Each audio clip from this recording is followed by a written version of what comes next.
आकाशवाणी जम्मू है। बडलै खबरें च तुंदा स्वागत। पैह्ले खास खबरें कन्नै मैं श्रुति खजूरिया। जम्मू कश्मीर च कोविड दे कल 4,959 मामले सामने आए। 7 लोकें दी पिछले 24 घैंटे च कोविड करी मौत। दवाइएं दे मानक तय करने आले नेशनल ड्रग्स रेगुलेटर ने कोवैक्सीन ते कोविशील्ड दी एमरजेंसी थमां पाबंदी हटांदे होई इसी साधारण इस्तेमाल दी मंजूरी दित्ती।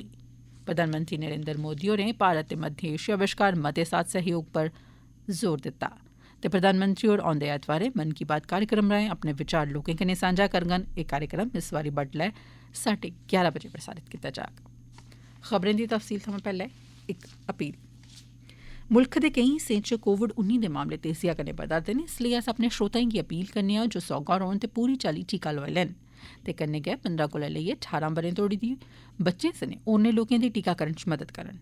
हुन जिसलै कोरोना विषाणु दा नमां रूप ओमिक्रॉन चिंता पैदा करा'रदा ऐ, मेहरबानी करियै सुखे सांदे रौह्ने लेई त्र'ऊं सखल्ले उपाएं दी पालमा बरोबर जारी रक्खो। मुंह पर मास्क लाओ, आपूं च 2 गज दा सुरक्षित छिंडा बनाई रक्खो ते हत्थ ते मुंह गी साफ सुथरा रक्खने पर मुक्ख करी ध्यान देओ। कोविड मतल्लक कुसै बी जानकारी या मार्गदर्शन हासल करने लेई तुस राष्ट्रीय हेल्पलाइन नंबरें पर संपर्क करी सकदे ओ। एह् नंबर न 011239780446। दूआ नंबर ऐ 1075। खबरें दी तफसील कन्नै निर्मल विक्रम। सरकारै जानकारी दित्ती ऐ जे कल नोवल कोरोना वायरस दे जम्मू कश्मीर च 4,959 नमें मामले सामने आए न। इंदे चा 1,394 जम्मू खित्ते थमां ते 3,565 कश्मीर खित्ते थमां हे। इनें नमें मामले दे सामने औने कन्नै प्रदेश च कोविड दे कुल तस्दीकशुदा मामलें दी गिनतरी 4,19,731 होई गेई ऐ। 7 लोकें दी कल कोविड दी कारण मौत बी होई ऐ। इंदे चा इक जम्मू थमां ते 6 कश्मीर खित्ते थमां हे। कोविड थमां ग्रस्त 6,264 मरीजें दे बल होई जाने पर उनेंगी बक्ख-बक्ख अस्पतालें थमां छुट्टी देई दित्ती गेई। इंदे चा 3,371 जम्मू खित्ते थमां हे ते 2,893 कश्मीर खित्ते थमां। कुल 4,19,731 मामलें चा 46,657 सक्रिय मामले न। 3,68,432 मरीज नरोए बी होए न ते 4,642 दी इस लागै करी अजें तक्कर मौत होई चुकी दी ऐ। इंदे चा 2,265 जम्मू खित्ते थमां ते 2,377 कश्मीर खित्ते थमां न। मुल्ख भरै च अजें तोड़ी कोविड थमां बचाऽ आह्ले 164 करोड़ 35 लक्ख थमां बद्ध टीके लाए जाई चुके न। केंद्री सेहत मंत्री होरें आखेआ जे 49,69,000 टीके दियां खुराकां कल लाइयां गेईयां। मंत्रालय नै जानकारी दित्ती ऐ जे अजें तक्कर पात्र लाभार्थियें गी 1 करोड़ थमां बद्ध एहतियातन टीके लाए जाई चुके न।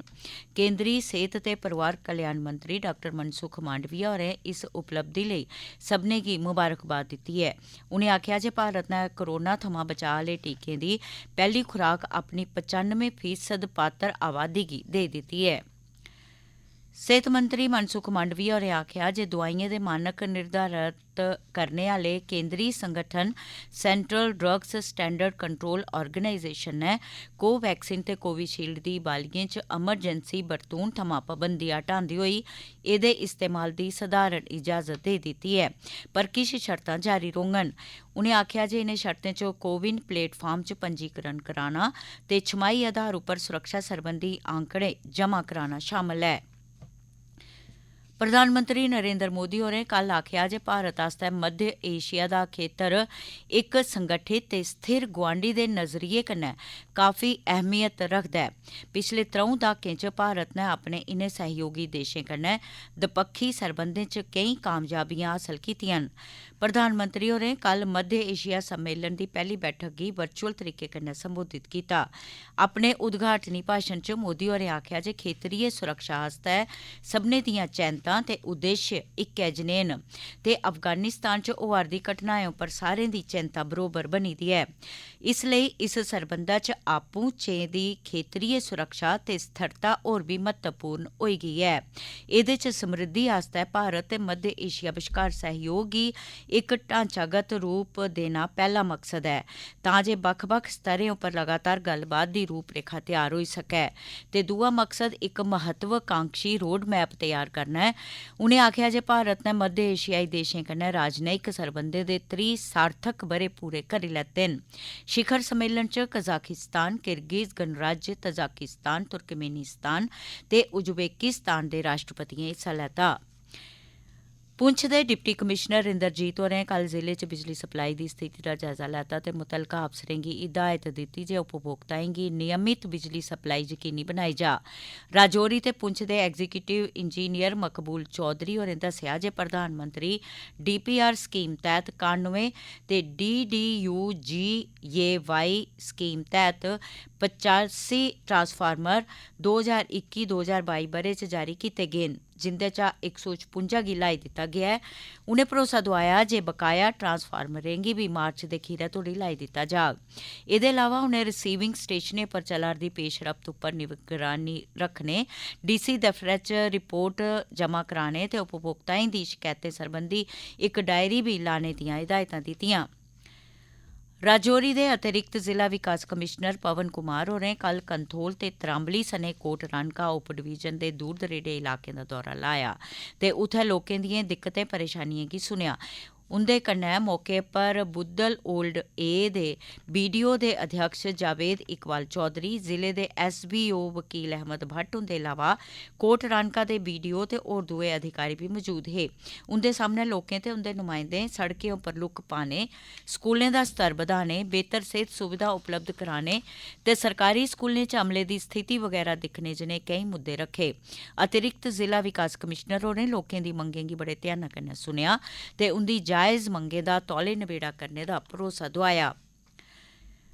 भारत दी आज़ादी दा 75वां ब'रा शुरू होने दे सिलसिले च आकाशवाणी जम्मू दा खेत्तरीय समाचार एकांश जम्मू यूनिवर्सिटी दे डिपार्टमेंट ऑफ स्टूडेंट्स वेलफेयर दे सहयोग कन्नै पेश करा करदा है विशेष प्रश्नोत्तरी आज़ादी का अमृत महोत्सव क्विज India@75। एह्दे तैह्त हर सोमवारें बडलै 9:20 आह्ले डोगरी बुलेटिन च इक सोआल पुच्छेआ जंदा ऐ, जेह्दा जवाब श्रोता साढ़े ईमेल एड्रेस india75quiz@gmail.com उप्पर भेजी सकदे न।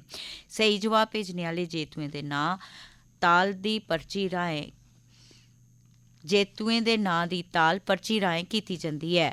पैह्ले जवाब भेजने आह्लें ते उंदे नांऽ दी घोशणा मंगलवारें बडले आह्ले डोगरी बुलेटिन च कीती जंदी ऐ। श्रोताएं अग्गै अपील ऐ जे ओह् जवाब दे कन्नै अपना पूरा पता बी लिखी भेजन तां जे जेतुएं गी सर्टिफिकेट डाक राहें उंदे घरें तक्कर पजाए जाई सकन। एह् खबरां तुस आकाशवाणी थमां सुना'रदे ओ। बाकी दी खबरें कन्नै श्रुति खजूरिया। इस म्हीने दा मन की बात कार्यक्रम 3 जनवरी गी बडलै 11:30 बजे शुरू होग। प्रधानमंत्री कार्यालय ने इक ट्वीट च दस्सेआ जे एह् कार्यक्रम राष्ट्रपिता महात्मा गांधी हुंदी पुण्यतिथि पर उनेंगी श्रद्धांजलि देने मगरा शुरू होग। महावार रेडियो कार्यक्रम दी 85वीं ते 2022 ब'रे दी एह् पैह्ली कड़ी होग। प्रधानमंत्री नरेंद्र मोदी होरें लोकें गी अपने प्रेरणादायक किस्से ते सुझाऽ माईगोव ओपन फोरम पर ते नमो ऐप पर सांझा करने दा आह्वान कीते दा ऐ। लोक टोल फ्री नंबर 1800117800 डायल करियै प्रधानमंत्री हुंदे लेई अपने स्नेह हिंदी या फ्ही अंग्रेजी भाषा च रिकार्ड कराई सकदे न। टेलीफोन लाइनां 28 यानी अज्जै तक्कर खुल्ली दियां न। लोक 1922 नंबर पर मिस कॉल करियै मगरा SMS राहें थ्होए दे लिंक पर जाइयै बी प्रधानमंत्री होरें गी अपने सुझाऽ देई सकदे न। रिकार्ड कीते गेदे किश स्नेह गी कार्यक्रम च प्रधानमंत्री होर शामल बी करङन। साबका विधायक ते भारतीय जनता पार्टी दे नेता देवेंद्र सिंह राणा होरें राजभवन जम्मू च लेफ्टिनेंट गवर्नर मनोज सिन्हा हुंदे कन्नै मलाटी कीती ते लोकहित कन्नै जुड़े दे केईं मामलें पर चर्चा कीती। देवेंद्र सिंह राणा होरें उपराज्यपाल हुंदे कन्नै व्यापक गल्लबात कीती ते उनेंगी केईं मंगां ते मसले उजागर कीते, जिंदे च मनरेगा तैह्त बाकी पेदी अदायगी गी जारी करना, कंबाइंड कॉम्पिटिटिव एग्जाम दे इच्छुक मेदवारें लेई उमर दी हद्द च किश रियायत देना, ध्याड़ीदारें गी पक्का करना, श्रेणी 4 तैह्त पंजीकरण लेई प्रक्रिया तेज करना, BSF CISF दे मेदवारें लेई मामले सुलझाना ते होर सरबंधी मामले शामिल हे। लेफ्टिनेंट गवर्नर होरें आखेआ जे केंद्र शासित प्रदेश दी सरकार जम्मू कश्मीर दे लोकें दी आसें तांगें जरूरतें गी पूरा करने लेई विकास सरबंधी योजना ते नीतियां बना'रदी ऐ। उनें देवेंद्र राणा होरें गी भरोसा दोआया जे उंदे आसें पुट्टे गेदे जायज मसलें पर गौर कीता जाग। खीर च खास खबरां इक बारी परतियै। जम्मू कश्मीर च कोविड दे कल 4,959 मामले सामने आए। 7 लोकें दी पिछले 24 घैंटे च कोविड करी मौत बी होई। दोआइयें दे मानक तय करने आह्ले नेशनल ड्रग्स रेगुलेटर ने कोवैक्सीन ते कोविशील्ड दी एमरजेंसी इस्तेमाल थमां पाबंदी हटांदे होई एह्दे सधारण इस्तेमाल दी मंजूरी देई दित्ती ऐ। प्रधानमंत्री नरेंद्र मोदी होरें भारत ते मध्य एशिया बश्कार मते साथ सहयोग उप्पर जोर दित्ता ऐ। प्रधानमंत्री होर आंदे ऐतवारें मन की बात कार्यक्रम राहें अपने विचार लोकें कन्नै सांझे करङन। एह्दे कन्नै गै खबरें दा एह् बुलेटिन खत्म होया।